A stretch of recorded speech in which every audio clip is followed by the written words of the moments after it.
You're sitting on the couch and your partner turns to you and says, "Well, what do you need from me?" They care. They want to know. They're trying. This is them doing the good thing that the podcast and the book and the couples counselor all told them to do. And you've got nothing. You can feel something. There's absolutely something happening in your chest or your stomach or your throat. But if someone offered you $1,000 right now to name it in one word, you couldn't do it. There's just a shape there, pressure, heat, a weight, but no label you can grasp. So you say the sentence you know they don't want to hear. "I don't know." And you watch their face do the thing, the little flicker, because "I don't know" sounds like "I won't tell you." It sounds like resistance.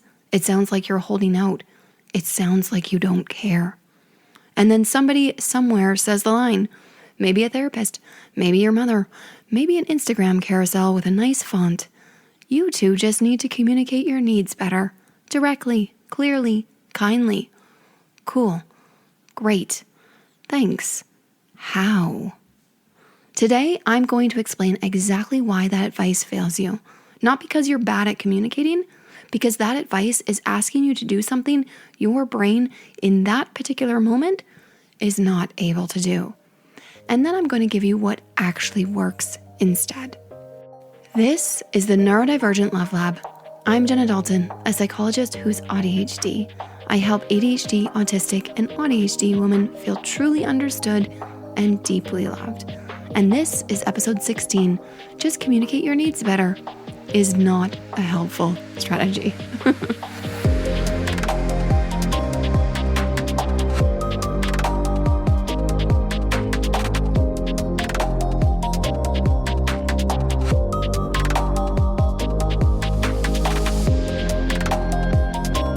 This one's a bit of a disruptor episode because I'm going to take a piece of advice that is absolutely everywhere, that gets handed out by well-meaning professionals, and pick it apart.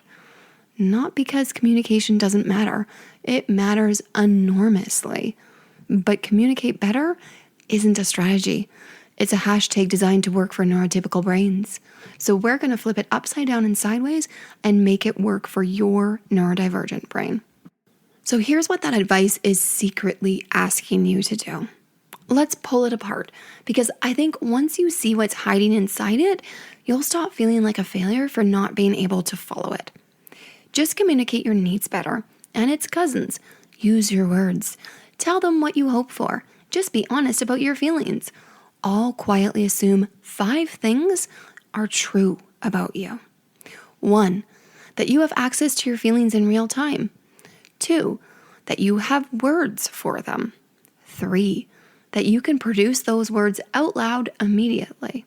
4, that you can do all of that while someone is upset or at the very least staring at you waiting for an answer. 5, that your body will cooperate and it will all magically come together seamlessly. 5 assumptions. And for a lot of neurodivergent women, some or all of these are challenging on a good day. You're flooded with overwhelming stimulation and you're expected to verbalize what's going on for you while your tongue has suddenly grown 3 sizes and your throat is closing. Yes, that sounds like a very doable thing. So when you can't do it, you don't say, that advice didn't fit my brain. You say, I'm bad at relationships because I shut down and can't say the thing I'm supposed to say. Because the advice arrived with such confidence from such a trustworthy looking source that when it doesn't work, the only plausible explanation is that it's you. You're the problem. Can I give you a reframe here? It's not you. Let me show you exactly why I know that to be true. The 4 reasons this doesn't work for you. Part 1, the 4 breakdowns. Let's talk about how this strategy isn't neurodivergent affirming and how it breaks down before you can even get it on the road. Breakdown 1, processing takes time. And time is not something that you're typically given in these moments. You're expected to just know right now, we're waiting. A lot of neurodivergent brains process deeply rather than quickly. So when a hard topic lands on you out of nowhere, your brain needs to disengage from whatever it was doing. Load the new thing in the disk drive, hit start, Let it warm up for a little while, wait for it to run properly, and then get back to you. That's not you being avoidant. That's not you being difficult. That's you being asked to process at a much higher rate than you're capable of. And here's the cost of that in real life. You say, I don't know. And the conversation moves on. And 40 minutes later, in the shower, the entire perfect answer arrives, fully formed. Every word. And it's too late because the conversation's over and everyone's decided you simply don't care enough to share what's coming up for you. Breakdown 2. You may not have the words, actually, genuinely not have them. This is alexithymia, which we touched on last week, and it's worth mentioning again. Alexithymia means difficulty identifying and naming your own emotions, not the absence of emotion. You've got plenty of emotion. I get it. I do too. Loads of it. You just can't seem to stick a label onto it. And here's the tricky thing. Your body knows. The signal is there. The tight jaw, hot face, that heavy pull on your shoulders, that weird feeling behind your eyes. What's missing is the translation that turns heavy pull behind my eyes into I feel unseen and misunderstood. So when someone says, just tell me how you feel, they think they've asked you to report something you're well aware that you're holding. What they've actually asked you to do is perform a translation, live, at what feels like hyperspeed, using a language you were never taught. Breakdown 3, the double empathy problem, which puts the whole thing in a completely different light. This one's from an autistic researcher called Damian Milton. The old story said autistic people are bad at reading other people. One directional, her deficit, her job to fix. Milton said, hang on. When two people with different neurotypes misunderstand each other, that's mutual. You're both struggling to read someone who processes and expresses things differently from you. And a study a couple of years ago backed this up in a way I find really satisfying. When researchers looked at conversations, non-autistic observers rated the mixed conversations when there was an autistic person and a non-autistic person as the least smooth. They seemed to be talking past each other and neither of them were understanding what the heck was going on. But two autistic people talking to each other, they got it. They did fine. Which tells you the breakdown isn't sitting inside the autistic person. We know how to interpret the conversation when we're chatting with each other. The miscommunication happens when you get a neurotypical and neurodivergent person in the room and essentially try to force the one person to understand West Coast slang while the other one needs to know how to interpret East Coast slang. They're both speaking English, just a different version of it. And that reframes, you need to communicate better completely. Because that advice puts 100% of the work on one person, usually you, the neurodivergent person, the one who's already doing all the translating in the relationship and in her family and at her job and has been doing so since she was that little girl that everyone thought was quirky and weird. You don't have to be the only one who needs to just communicate better. It's much more of a two-way street than that book made you believe. Breakdown 4. When you're overwhelmed by emotion, your ability to express what's coming up for you is just not happening. We went deep on this a couple of weeks back in episode 14. You're not overreacting, you're flooded, while you over-explain, shut down, and apologize anyway. So I'll keep it short. When conflict heats up, your threat system fires, and the part of your brain that does careful, fair, articulate analysis of what's going down gets drowned out. And in a neurodivergent brain carrying rejection sensitivity, that alarm fires faster and louder. So telling someone to use precise emotional language during a fight is like handing someone the fine print during a fire alarm. The words are all fuzzy because you're honestly just really focused on trying to get out of there alive. And now the layer that's specific to us ladies. The female version of all 4 of these is worse. And here's why. If your nervous system runs the fawn response, appease, accommodate, keep everyone comfortable, then under pressure, you don't just go blank. Something worse happens. Words come out and they're agreeable and they're not true. No, it's fine. You're right. I'm just tired. That's the sticky part. You look like you communicated. Your partner walks away thinking the conversation happened and the actual thing, the real thing you're feeling deep down, never got said out loud. So the problem doesn't get solved. It gets postponed. You've spent your whole life translating for everyone else, reading the room, catching the shift in someone's tone, working out what they needed before they asked. You're honestly an excellent communicator. You're so practiced at it. You've just been doing it entirely in one direction, outward, on everyone else's behalf for decades. Part 2. So what does actually work? Here's the reframe I want you to grasp. Better communication is not a skill you're missing. It's something that's dependent on conditions you haven't been given. I'll say that one again because it's important that you get this. It's not a skill you're missing. It's based on conditions you haven't been given. Because when the conditions are right, you communicate beautifully. You know you do. You've written the text message that made someone cry. You've explained something to a friend at midnight when she really needed you to show up for her with total clarity. You've composed entire flawless paragraphs in the car on your way to that uber important meeting. The words exist. They just don't turn up on demand, out loud, under pressure on a neurotypical schedule. So the fix isn't try harder to do the impossible thing. The fix is changing these 3 conditions: time, format, and target.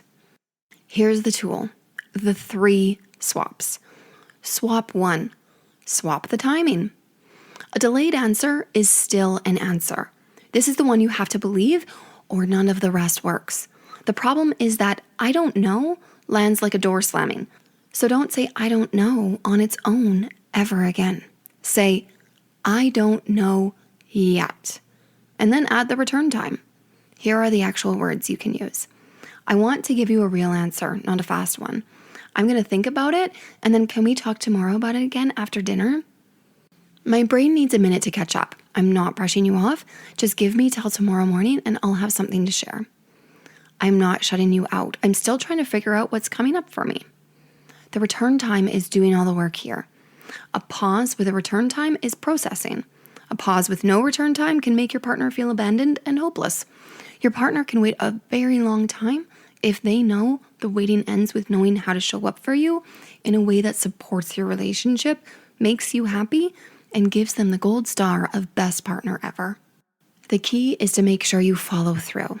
If you say tomorrow morning, come back tomorrow morning. Every single time you come back when you said you would, you're teaching both nervous systems that waiting is safe. That waiting ultimately leads to positive outcomes. Swap 2. Swap the format. Speech is only one option for how to communicate. And for a lot of us, it's genuinely the hardest one. So stop insisting on the hardest one being the only way this can happen. Try writing it. A note, a text, a shared document you add to and take away and build together. Writing gives you the things speech takes away. Time to revise. No face to read while you're trying to talk. No clock running as you try to find the words. You can also try moving. Have the hard conversation on a walk. Side by side beats face to face for a huge number of neurodivergent people because you're not spending 60% of your processing power monitoring their expression and running interpretations and trying to figure out if that eyebrow was surprised or mad or anxious. Also, the movement itself helps if you're easily overwhelmed by your feels. You can move the energy through your body. Try a different room, a different time, a lower stakes moment. In the car, while doing dishes, anywhere your hands are busy and nobody's staring at you waiting for you to answer. And try being mindful of capacity. Big topics do not go well at 11 at night at the end of a long day when everyone's battery is at 4%. That's not the time for honesty. That's the time for tea, a good book, and bed. None of that is avoiding the conversation. It's staging the conversation in a way that optimizes the chances it'll go well and actually lead to positive change. Swap 3. Swap the target. Stop trying to name the feeling. Aim at something you can actually hit. If the feeling word won't come, you're not stuck there. You just need a different target. There are 3 other ones, and any of them gives your partner more than, I don't know. Target 1, your body. What are you physically noticing? My chest is tight. I've gone hot. I feel like I want to leave the room.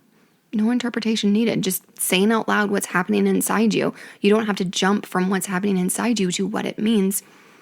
Just verbalize it. Target 2, Focus on the moment. What do you notice? When you said that thing about my sister, something changed in me. You're not accusing them of anything. You're talking about what you notice in yourself. Just notice it. Again, you don't have to put meaning into it. Just start with noticing it. Target 3. Explore the need, however small it may be. I don't know what I feel, but I know I don't want to keep talking about it sitting down right now. I know I want to stay in the room, but I just need silence for a little bit. I know I need the TV off because it's making it really hard to think right now. Explore the need, however small it may be. So the whole sentence becomes, I can't name the feeling yet. Here's what I do know. And then you give them one of the 3. I can't name it yet. Here's what I know. My chest went tight when the plans changed, and I know I need 10 minutes to just bring myself back down right now. Look at what that gives them compared to, I don't know.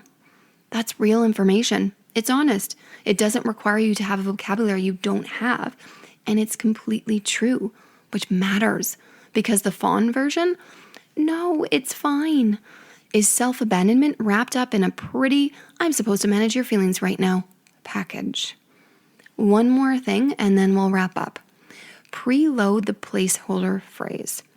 Pick one short sentence now, today, while you're calm. That means I'm still here, I'm just processing. Whatever fits for you.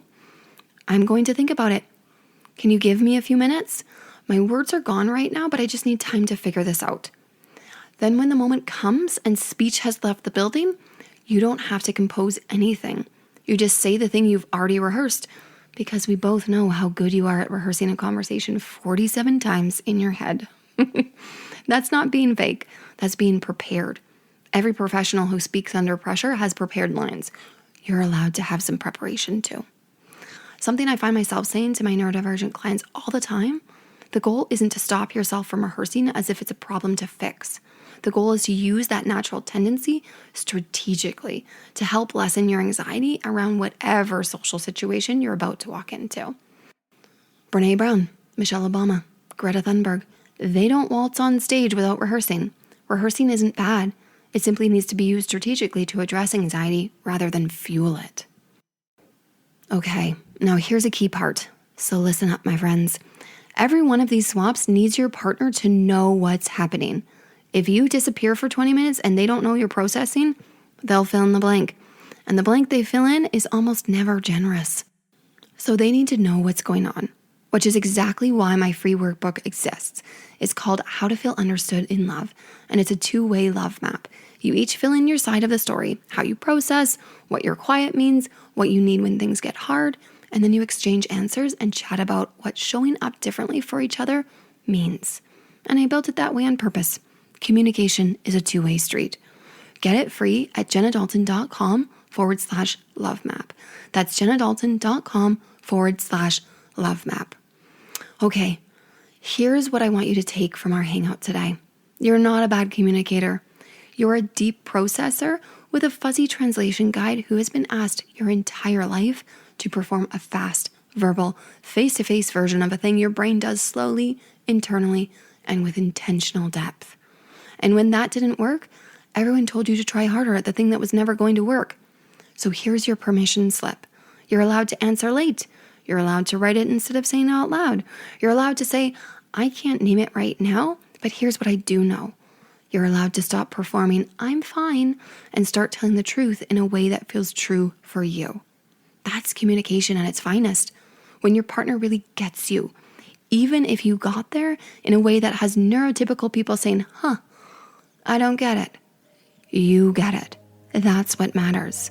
So pick one swap this week, just one, and go do the workbook together at jennadalton.com/love map. Thanks for spending this bit of your day with me. Remember, you deserve to feel truly understood and deeply loved. I'll talk to you soon.